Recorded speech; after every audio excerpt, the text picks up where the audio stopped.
अस्सलाम वालेकुम my cute friends. आज का न्यू पार्ट लेकर आ चुकी हूँ। तो चलिए आज के न्यू पार्ट को स्टार्ट करते हैं। उस पार्ट में हमने देखा था कि विंग और वांग जी की लड़ाई हो गई थी, जहाँ पर विंग अकेले में रो रहा था और वो आ गया था लोटस पॉन्ड के पास, जहाँ पर रेड कलर के लोटस के फूल खिले हुए थे। और विंग वहाँ पर खड़ा होकर बहुत ज़्यादा रो रहा था क्योंकि उन दोनों के बीच झगड़ा हो गई थी। सीन कट होती है, लान वांगजी को दिखा जाता है। लान वांगजी पिलो पे अपने सिर को रखकर बहुत ज़्यादा रो रहा था। उसकी आंसू पिलो के ऊपर गिर रहे थे और पिलो जो कि था वो पूरा भीग चुका था। चांद की रोशनी वांगजी के फेस पर लग रही थी, जो कि खिड़की से आ रहा था। वांग जी उस रोशनी में चमक रहा था, उसके आंसू भी चमक रहे थे मोती की तरह। लेकिन वांग जी एक बात समझ नहीं पा रहा है कि विंग उसके साथ क्यों ऐसा कर रहा है, क्यों विंग उससे गुस्से में बात कर रहा है। इस हालत में कहाँ विंग उसका ख्याल रखेगा, उसके लिए खाना लाएगा, अच्छी अच्छी चीज़ें करेगा, उसका ख्याल रखेगा, उसको पूछेगा कि तुमने क्या खाया है, क्या किया है। वांग जी एक तो पूरा दिन दिन भर काम करता रहता है, जहाँ पर उसे एक दिन की भी छुट्टी नहीं मिलती है। वहाँ पर विंग उसका ख्याल नहीं रखता है और ना ही उसका एक बार भी हेल्प करता है। वो कुछ भी नहीं करता उसके लिए। और ऊपर से रात को जब वांग जी को प्रॉब्लम हो रही है, तब विंग उससे परेशान होकर नीचे आ गया। क्यों? वांग जी चाहता नहीं है कि विंग उससे दूर जाए, क्योंकि इस वक्त वांग जी के जो हार्मोन्स थे उससे अटैक कर रहे थे। इस वक्त उसको उसकी हस्बैंड की बहुत ज़रूरत है, केयर की ज़रूरत है। लेकिन यहाँ पर विंग ऐसा कुछ नहीं कर रहा था। ऊपर से वांग जी विंग को देख रहा था हर वक्त कि विंग हमेशा उस लड़की के साथ घूमता रहता है। असल में उस लड़की के साथ विंग नहीं घूमता है, वो लड़की ही विंग के पीछे पीछे घूमती है। क्योंकि मैडम ने कह दिया है कि तुम हमेशा विंग के आगे पीछे नाचते रहोगे, ताकि वांग जी को लगे शायद विंग के साथ तुम्हारा कोई रिश्ता हो। अब यहाँ पर इनको कौन समझाएगा। अब वो दोनों ही एक दूसरे से गुस्सा और नफरत करना स्टार्ट कर लिया था। अब यहाँ पर तो मैडम ये फ़ायदा उठाएगी ही उठाएगी। सीन कट होती है, सुबह भी लान वांग जी और विंग बात नहीं करता है। ये यानली और जियांग चैंग काफ़ी टाइम तक नोटिस करते हैं कि वो दोनों आपस में बात नहीं कर रहे हैं, बिल्कुल भी बात नहीं कर रहे हैं। इधर जियांग चैंग और यानली एक दूसरे को देख रहे थे, क्योंकि उन्होंने नोटिस किया कि विंग और वांग जी बहुत गुस्से में हैं। वांग जी गुस्से में काम कर रहा है और विंग गुस्से में खाना खा रहा है। लेकिन इस चीज़ का मज़ा एक इंसान उठा रहा था, जो कि था मैडम यू, जो कि हंस रही थी, खुश हो रही थी, बहुत ज़्यादा खुश हो रही थी। और जो कि मैरी थी, वो विंग के कपड़े धोकर वहाँ पर सुखा रही थी। और उसे देखकर वांग जी को और गुस्सा आ रहा था कि विंग ने उसे अपना कपड़े क्यों दिया धोने के लिए। लेकिन विंग ने नहीं दिया था, बल्कि मैडम यू ने कहा था कि तुम विंग के कपड़े धोओगे। ये देखकर वांग जी को और गुस्सा आ रहा था। सीन कट होती है, जियांग चैंग यानली के रूम में आ गए। उसने कहा, सीजिए आपने मुझे बुलाया। इधर ये सुनकर उसने कहा, हाँ मैं तुम्हें बुलाया है। यहाँ पर साओ सेंग चैंग और सॉन्ग लैन घर जाने के लिए निकल रहे थे, जहाँ पर वांग जी उनसे मिलने के लिए आया था। क्योंकि उनके दोस्तों का बाय तो बोलना पड़ेगा ना, क्योंकि अब वो लोग घर जा रहे हैं। और दूसरी तरफ इधर मैरी ने देखा कि वांग जी अपने दोस्तों के साथ निकला है बाहर, तो इसका मतलब ये हुआ कि विंग को अगर वो इनके सामने लेकर आ जाएगा तो ज़रूर कुछ ना कुछ घोटाला हो जाएगा। इसीलिए वो विंग से मिलने के लिए विंग के रूम में चला गया। अब इधर विंग अपने रूम में जाकर खुद अपने कपड़ों को पैक कर रहा था। ये देखकर मैरी ने कहा, राजकुमार विंग आप क्या कर रहे हो। विंग ने कहा, मैं इस रूम से जा रहा हूँ। ये सुनकर मैरी ने कहा, आप इस रूम से क्यों जा रहे हो, ये तो आपका रूम है ना। फिर विंग ने कहा, नहीं, किसी को मेरे रूम से बहुत प्रॉब्लम हो रहा है। ये सुनकर मैरी ने कहा, क्या मतलब है आपका, लान वांग जी। फिर विंग ने कहा, हाँ लान वांग जी। फिर मैरी ने कहा, क्या वो आपको गलत समझ रहा है। विंग ने कहा, हाँ समझ रहा है गलत। इधर लान वांग जी उनको बाय बोल रहा था, तभी मैरी ने कहा, उनके दोस्त घर जा रहे हैं, इसीलिए वो उन्हें छोड़ने के लिए गया है। विंग ने कहा, क्या। फिर मैरी ने दिखाया खिड़की से उंगली भराकर। विंग ने देखा कि हाँ, साओ सिंह चैंग और सॉन्ग लैन घर जा रहे हैं, जहाँ पर वांग जी उन दोनों को बाय बोलने के लिए आया है। और इसे देखकर विंग को फिर से गुस्सा आ गया। अब मैरी ने उसी आग में घी डालना स्टार्ट कर दिया। फिर मैरी ने कहा, ये क्या, कितना लापरवाह है ना, उसके हस्बैंड कितना नाराज़ है और देखो कैसे उनके साथ घूम रहा है। अब समझ में नहीं आता है क्या उनको कि आप उनके हस्बैंड हो, वो लोग नहीं हैं। ये कैसा बिहेव है, मुझे तो बहुत गुस्सा आ रहा है उसके ऊपर, और आपके लिए मुझे बहुत दया आ रही है। उन्होंने ऐसा क्यों किया। आप कितने अच्छे हो राजकुमार विंग, आप कितने काइंड हो।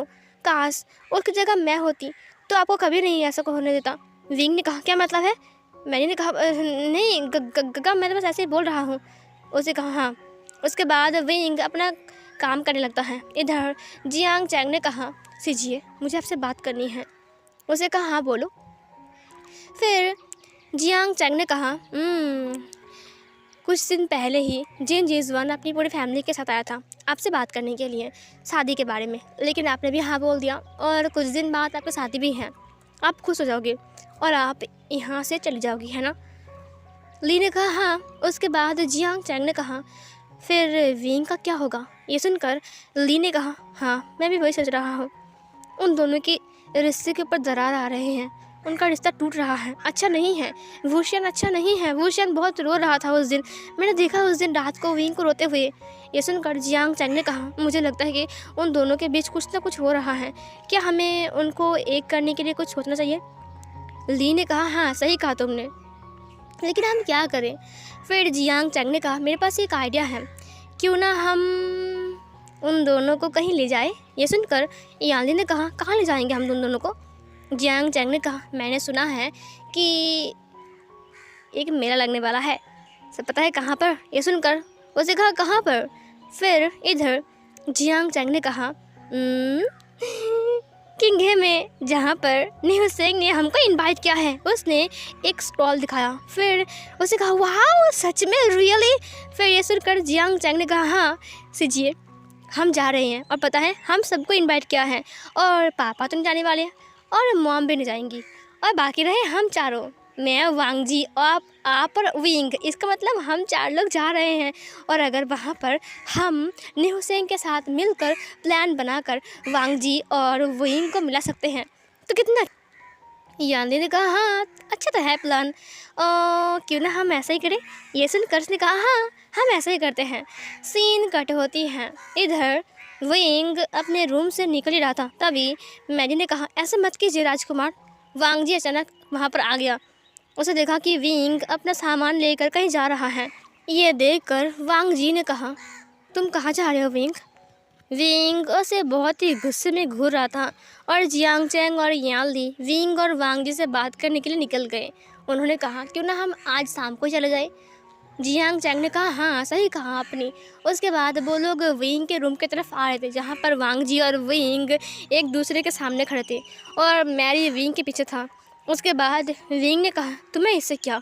मैं कहाँ जा रहा हूँ कहाँ नहीं जा रहा हूँ, मुझे लगता है कि तुम्हें इससे कोई फ़र्क भी नहीं पड़ने वाला है ना लान वांग जी? क्या मैं सही हूँ? लान वांग जी ने कहा विंग तुम मुझसे ऐसी बातें हर वक्त क्यों करते रहते हो? विंग ने कहा अच्छा, और तुम मुझसे अच्छे से बात करते हो बिल्कुल हनी की तरह। वांग जी ने कहा क्या मतलब है विंग, तुम पहले शुरुआत करते हो, मैं बस पूछ रहा था कि तुम कहाँ जा रहे हो, और तुमने क्या कहा अभी? विंग ने कहा तो उसे तुम्हें क्या लान वांग जी? तुम देखो कौन एक कबीले को छोड़कर जा रहा है, कौन तुम्हारा दोस्त यहाँ से जा रहा है, उनको छोड़ने के लिए जाओ, उनके साथ बात करो। वांग जी ने कहा विंग बोलो घर जा रहे थे, मैं बस उसे बाय बोल रहा था। विंग ने कहा तो मुझे भी बाय बोलो ठीक है, और ये बोलकर विंग वांग जी को धक्का दिया। उन्होंने कहा हटो यहाँ से। वांग जी ने कहा तुम कहाँ जा रहे हो, मुझे पहले ये बताओ। उसने उसके हाथ को पकड़ लिया।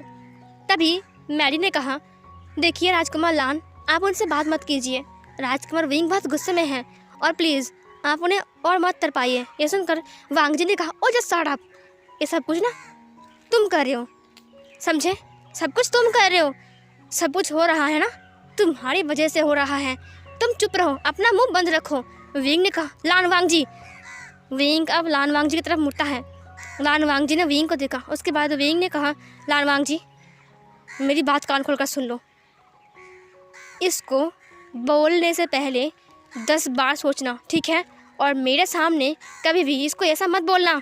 वांग जी ने कहा विंग जो कुछ भी हो रहा है ना सब इसकी वजह से हो रहा है, समझे? ये सुनकर विंग ने कहा नहीं इसकी वजह से नहीं, तुम्हारी वजह से हो रहा है, सब कुछ तुम्हारी गलती है, समझे? तुम गलत समझ रहे हो हम दोनों को, ये मेरी बहन जैसी है और तुम फिर भी इसे बहन जैसी नहीं मानते हो, तुम इसे कुछ और मान रहे हो अभी। वांग जी ने कहा विंग तुम्हें लगता है कि ये करती है ये सब एक बहन जैसी है?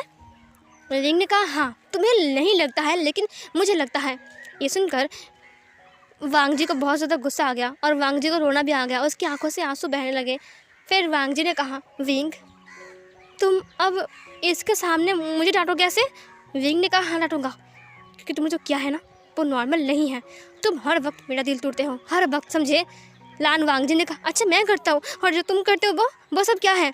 तभी वहाँ पर जियांग चैंग और यानली आ गए। उन्होंने कहा हे गाइस रुको रुको रुको, रुक जाओ। वो लोग विंग और वांगजी के बीच में आ गए थे। फिर यानली ने कहा क्या हुआ है आशियान? वांगजी क्या हुआ है? वांगजी ने कहा सीजिए पूछे ही नहीं, ये कहाँ जा रहा है? ये सुनकर विंग ने कहा इसे तुम्हें क्या, मैं कहीं भी जाऊँ मर जाऊँ तुम्हारा क्या? हाँ, वांगजी ने कहा विंग ने कहा बस चुप रहो। ली ने कहा आशियान राजकुमार लान। फिर वो दोनों चुप हो गए। उसके बाद ली ने कहा ठीक है। जियांग चैंग ने कहा ये सीजिए। ओ मिस्टर लान वांगजी एंड मिस्टर विभूषियन, मेरी बात कान खुलकर सुन लो। विंग ने कहा क्या बात है? फिर जियांग चैंग ने कहा वी। उसके बाद वो विंग के पास आ गया और अपने हाथ को विंग के कंधों के ऊपर रख दिया। उसे कहा विंग हम किंगे जा रहे हैं। विंग ने कहा किंगे जा रहे हैं, लेकिन क्यों? फिर जियांग चैंग ने कहा एक बहुत बड़ी मुसीबत हो गई है, हमें अभी जाना पड़ेगा। विंग ने कहा क्या हुआ है? वो लोग ठीक तो है ना? जियांग चैंग ने कहा वो लोग बिल्कुल ठीक नहीं है, बिल्कुल भी ठीक नहीं है विंग, बहुत बड़ी मुसीबत है और जाना पड़ेगा ही पड़ेगा। विंग ने कहा तो हम कब जा रहे हैं? अभी जा रहे हैं क्या? चलो अभी चलते हैं। जियांग चैंग ने कहा नहीं नहीं हम अकेले नहीं जाएंगे, हाँ सीजिए भी जाएंगी और वांगजी भी। विंग ने कहा लेकिन तुमने कहा कि मुसीबत है और मुसीबत के पास तुम दीदी को ले जाओगे और वांगजी जो कि प्रेग्नेंट है। ये सुनकर जियांग चैंग ने कहा नहीं नहीं वो लोग महल में रहेंगे, वो हमारे लिए खाना बनाएंगे और दवा लाएंगे, है ना सीजिए, है ना सीजिए। फिर उसने कहा हाँ वांगजी मेरा हेल्प करेगा, है ना वांगजी? वांगजी ने कहा हाँ मैं हेल्प करूँगा, लेकिन प्रॉब्लम क्या हुआ है? फिर उसने कहा प्रॉब्लम बस इतना है कि प्रॉब्लम उनको पता है, हमको नहीं पता। ये सुनकर जियांग चैंग ने कहा हाँ हाँ हाँ हाँ हाँ सही कहा। फिर विंग ने कहा चैंग मुझे क्यों लग रहा है कि तुम दोनों हमसे कुछ छिपा रहे हो। ली ने कहा नहीं तो आशियान हम कुछ नहीं छिपा रहे, हम बस कह रहे हैं कि बहुत बड़ी मुसीबत है, हमें जाना पड़ेगा, चलो आशियान हम रेडी होते हैं। विंग ने कहा लेकिन जियांग चैंग ने कहा चल ना भाई, ये बोलकर उसे खींच कर लेकर चला गया। और इधर मैरी ने कहा ये क्या हो रहा है? उसके बाद मैरी चली गई मैडम यू के पास। उन्होंने मैडम यू से बात किया। मैडम यू ने कहा कोई प्रॉब्लम नहीं है, वो लोग मेले में घूमने जा रहे हैं। क्या वो लोग वांगजी को और विंग को भी ले जा रहे हैं? मैरी ने कहा हाँ। फिर मैडम यू ने कहा मैं उन्हें नहीं रोक सकता हूँ, अगर मैं उन्हें रोकूँगा तो सब लोग यही समझेंगे कि मैं उनसे प्यार नहीं करता, इसीलिए मैं उन्हें रोक रहा हूँ। हाँ मैरी तुम्हें काम करना पड़ेगा। मैरी ने कहा क्या काम करना पड़ेगा महारानी? मैडम यू ने कहा तुम्हें विंग और वांगजी के बीच में रहना पड़ेगा हमेशा, इसीलिए तुम्हें भी उनके साथ जाना पड़ेगा। मैरी ने कहा लेकिन वो 4 लोग जा रहे हैं ना, मुझे क्यों ले जाएंगे वो लोग? ये सुनकर मैडम यू ने कहा हाँ तुम क्यों जाओगे? हाँ आइडिया। मैरी देखो वांगजी प्रेग्नेंट है, ऊपर से यानली की शादी भी है और ऊपर से वो दोनों ही रॉयल फैमिली से हैं, उनके साथ तो कोई दासी होना ही चाहिए, है ना? ये सुनकर मैरी ने कहा इसका मतलब मैं भी जाऊँगा उनके साथ? मैडम यू ने कहा हाँ तुम भी जा रहे हो। मैरी ने कहा तो फिर मैं क्या करूँ? मैडम यू ने कहा एक काम करो, तुम जाकर अपना सामान पैक करो, ठीक है, मैं देता हूँ। उसके बाद वो आ गई यानली के पास और वांगजी के पास, और जब उन्होंने बोला कि मैरी तुम्हारे साथ जाएगी तुम्हारा ख्याल रखने के लिए, यहाँ पर यानी तो चुप थी, लेकिन एक इंसान गुस्सा हो गया था, वो है वांगजी, क्योंकि वो मैरी को बिल्कुल भी पसंद नहीं करता है। ऊपर से मैरी हमेशा विंग की आगे पीछे घूमता रहता है, इसीलिए वांगजी उस मैरी को अपनी 2 आँखों के सामने बिल्कुल नहीं देख सकता है। उसका मन करता है कि वो भी मैरी को केरोसिन पेट्रोल डालकर जला दे। उसके बाद मैरी वहाँ पर आ गया जहाँ पर मैडम यू ने उसे बुलाया था कुछ बातें करने के लिए, और मैरी वहाँ पर आ गई थी। मैरी उनसे बात कर रहा था और मैडम यू भी उनसे बात कर रही थी। बहुत टाइम तक वो लोग बातें करते हैं, बहुत सारे प्लान्स के बारे में मैरी को पता चलता है, और मैरी भी इन पर सिर को हाँ में हिलाता है, और मैरी को पैसे भी मिल रहे थे। और इधर मैरी बात ख़त्म करते हुए कहा ठीक है मैं तो जा रहा हूँ। उसके बाद मैरी चली गई, और इधर एक काली सी परछाई जो कि उनकी बातें सुन रहा था वो भी वहाँ से निकल गया। मतलब कोई इंसान उनकी बातें सुन लिया है, पता नहीं वो कौन है, लेकिन किसी ने तो सुन लिया है उनकी बात। और इधर सीन कट होती है। वांग जी जब नाव के ऊपर आ रहा था तब उसने देखा कि विंग पहले से ही नाव में है और सब लोग नाव में आ रहे थे और सामान को रख रहे थे। यानली आकर बैठ गई और जियांग चैंग भी। जियांग चैंग ने कहा, मैंने सुना है कि जिन जीजुआन, जिन जीसुन, मियान मियाँ वो लोग आ रहे हैं और जिन गुआंग शियाओ भी। ये सुनकर विंग ने कहा, क्या वो पीकॉक भी आएगा? ये सुनकर यानली ने कहा, विंग। विंग ने कहा, ठीक है जिन जीसुआन। फिर वो चुप हो गया। फिर वहाँ पर वांग जी आ गया और मैरी भी। तभी वांग जी मैरी को देखती है और फिर मैरी आकर खड़ी हो गई। उसने कहा, राजकुमार विंग, ये मेरा सामान। विंग ने कहा, हाँ। उसके बाद विंग ने उसके हाथ से सामान को ले लिया। वांग जी समझ गया कि अब वो बोलेगा कि मुझे भी उठाओ नाव में, और वांग जी को पता है कि विंग ऐसा ही करने वाला है।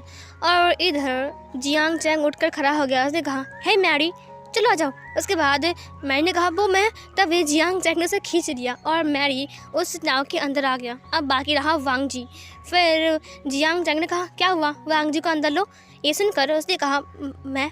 फिर वांग जी ने विंग को देखा। उसने कहा, अब मैं इतना बुरा हूँ कि मुझे नाव के अंदर खींचने का भी उसका हिम्मत नहीं है। तब विंग ने अपने हाथ को बढ़ाते हुए कहा, अंदर आ जाओ लंजा। उसके बाद लान वांग जी ने विंग को देखा और फिर जियांग चैंग ने कहा, क्या हुआ वांग जी, जल्दी करो ना, हम निकलने वाले हैं। वांग जी ने कहा, हाँ हाँ हाँ। उसके बाद वांग जी भी नाव में आ गया विंग के हाथ को पकड़ के। फिर मैरी ने देखा कि विंग के पास जो जगह है वो खाली है, तो मैरी उठ गई। तभी जियांग चैंग ने कहा, ए सुनो मैरी। मैरी ने कहा, हाँ हाँ बोलो। तभी जियांग चैंग ने कहा, एक काम करो, तुम वहाँ पर जाओ जहाँ पर हमारा सामान है, वहाँ पर बैठो, कहीं सामान नीचे ना गिर जाए। ये सुनकर मैरी ने कहा, मैं वहाँ पर बैठूँ? फिर ली ने कहा, हाँ तुम वहाँ पर बैठो, जाओ जाओ। फिर उसने कहा, ओके राजकुमार, ओके राजकुमारी।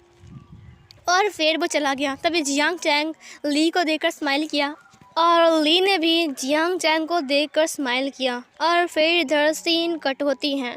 वांग जी को बहुत नींद आ रही थी क्योंकि नाव हिल रहा था और लोग पानी में थे, और इधर विंग चुपचाप बैठा हुआ था। वो बस चुपचाप सोच रहा था और मैरी सामान के पास बैठी हुई थी ताकि सामान नीचे न गिर जाए। जियांग चैंग और यानली बातें कर रहे थे और इधर नींद के मारे वांग जी का सर झुकता जा रहा था। वांग जी बार बार नींद के मारे ढुल रहा था नीचे की तरफ। तभी विंग ने अपनी कंधों को बढ़ाते हुए कहा, नींद आ रही है तो सो जाओ। फिर विंग वांग जी की तरफ अपनी कंधों को बढ़ा दिया। वांग जी ने विंग के कंधों को देखा। उसके बाद उसने विंग को देखा, अपने आइज़ को ब्लिंक किया। फिर विंग ने कहा, नींद आ रही है ना? फिर वांग जी ने कुछ नहीं कहा। उसने विंग के कंधों के ऊपर अपने सिर को रख दिया और फिर वो अपनी आंखें बंद कर लिया और फिर नाव हिलने लगता है। विंग ने वांग जी को पकड़ते हुए कहा, धीरे। और फिर उसे कहा, सॉरी राजकुमार, माफ़ कर दीजिए, लेकिन लहरें बहुत तेज़ है, आप लोग पकड़िए सख्त करके, नहीं तो आप गिर जाओगे। विंग ने कहा, अच्छा। उसके बाद उसने वांग जी को पकड़ लिया अपने दोनों हाथों से, जैसे कि वो वांग जी को हग करके रखा है। वांग जी सो रहा था। वांग जी ने धीरे धीरे करके विंग को हग कर लिया क्योंकि वांग जी नींद में था। उसने कहा, विंग। वांग जी ने कहा, विंग। विंग ने कहा, सो जाओ लंजा, कुछ नहीं हुआ है। उसके बाद विंग ने लान वांग जी को और पकड़ लिया और उसे देखकर मैरी ने कहा, ये क्या हो रहा है, मैं कुछ भी नहीं कर पा रहा हूँ। सीन कट होती है। रात आती है और रात के अंधेरे में जो नाव का सवारी था और जो लोग नाव को चला रहे थे उन लोगों ने एक हैरिकेन जला दिया और वहाँ पर रख दिया। उसके बाद वो रोशनी फैल गई पूरे नाव में। जहाँ पर विंग ने वांग जी के फेस को देखा। वांग जी की एक आँखों में एक बूंद आंसू लगा हुआ था। विंग ने अपनी थंब फिंगर से उसे पोंछ लिया। उसके बाद वांग जी को देखा, उसने स्माइल किया। वांग जी ने विंग को और पकड़ते हुए कहा, विंग। वांग जी ने विंग को पकड़ लिया। उसके बाद विंग ने कहा, मैं ही पड़ी हूँ। तभी लान वांग जी ने विंग को और टाइटली पकड़ा और विंग ने भी वांग जी को पकड़ लिया। सब लोग सो गए थे। इधर जियांग चैंग यान ली की लैब पर अपने सिर रखकर सो रहा था और उसकी दीदी भी सो रही थी और उसके बालों को सहलाते सहलाते वो भी सो गई थी और उसका एक हाथ जियांग चैंग की बालों के ऊपर था और विंग को भी बहुत नींद आ रही थी। विंग की आंखें भी नम हो रही थी और मैरी भी सो रही थी।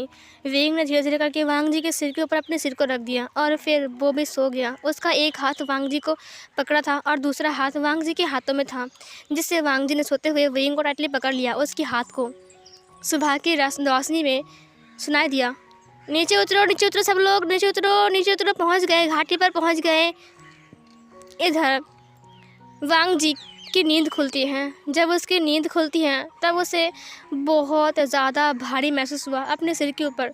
उसे देखा कि उसका हाथ किसी के साथ कनेक्ट है और किसी ने उसके हाथ को टाइटली पकड़ रखा है और दूसरा हाथ उसकी कमर पर है। बेशक वो विंग है, वांग जी समझ गया है, क्योंकि वांग जी विंग की हर एक टच को, हर एक खुशबू को पहचानता है जो कि विंग की चीज़ है। और यहाँ पर विंग था, वो वांग जी समझ गया था और वांग जी ने स्माइल किया। थोड़ी देर बाद जियांग चैंग ने कहा उसके बाद विंग की आंख खुली और फिर उसने वांग जी को देखा, उसने वांग जी के हाथों को देखा और फिर विंग ने अपने आप को देखा। उसके बाद उसने वांग जी को छोड़ा और वांग जी ने भी अपने आप को छोड़ा। उसके बाद उन्होंने देखा कि वो लोग घाटी तक पहुंच गए हैं, जहां पर लोग चिल्ला रहे हैं, उतरो उतरो, जल्दी उतरो, नाव जाने वाली है, कोई जाएगा, चलो आ जाओ आ जाओ आ जाओ। इधर विंग ने कहा, हम कब तक पहुँचे हैं? फिर सब लोगों ने कहा, हम कब का पहुँच गए हैं, बट तुम लोग सो रहे थे। उसके बाद विंग ने कहा, चलो उठते हैं। उसके बाद वो लोग उठ गए और फिर वो लोग नाव से नीचे आते हैं। नीचे आने के बाद वांग जी बहुत लड़खड़ा रहा था, क्योंकि वो अभी भी सोकर उठा है। इसीलिए विंग ने उसके हाथ को पकड़ते हुए कहा, धीरे, यहाँ की घाटी स्लिप करती है, गिर जाओगे। वांग जी ने कहा उसके बाद विंग ने उसके हाथ को पकड़ लिया और फिर वो लोग वहाँ से निकल गए। वो लोग घोड़ा गाड़ी में बैठते हैं, जहाँ पर विंग और वांग जी एक ही घोड़े में थे और घोड़ा बहुत जा रहा था तेज से और वांग जी को बहुत डर लग रहा था। उसने कहा, मुझे डर लग रहा है, क्योंकि वो प्रेग्नेंट है, इसीलिए डर लग रहा था। उसने पहले भी घोड़े की सवारी की है, लेकिन अब हालत कुछ और है उसके लिए। उसने विंग को टाइटली पकड़ते हुए कहा, विंग, मुझे बहुत डर लग रहा है, ये घोड़ा बहुत तेज़ है। विंग ने कहा, लंजा, कुछ नहीं होगा, मैं हूँ ना। विंग ने एक हाथ से घोड़े की डोर को पकड़ा हुआ था और दूसरे हाथ से वांग जी की वेस्ट को पकड़ा हुआ था। वांग जी ने कहा, विंग, मुझे बहुत डर लग रहा है। विंग ने कहा, लंजा, ऐसे क्यों कह रहे हो? मैंने कहा ना कुछ नहीं होगा। और इधर दूसरे घोड़े में आ रहा था जियांग चैंग और यानली। तीसरे घोड़े में वो नाव का सवारी वाला लड़का और मैरी, और वो लोग चल रहे थे, जा रहे थे घोड़े से। और वो लोग बहुत जल्द ही किंगहे में पहुंच गए, जहां पर विंग ने बहुत केयरफुली वांग जी को उतारा, क्योंकि वांग जी प्रेग्नेंट है, इसीलिए विंग उसका केयर कर रहा था। और इसे देखकर मैरी को बहुत ज़्यादा गुस्सा आ रहा था। सो फिर गाइस, ये वाला पार्ट यहीं पर ही एंड होती है।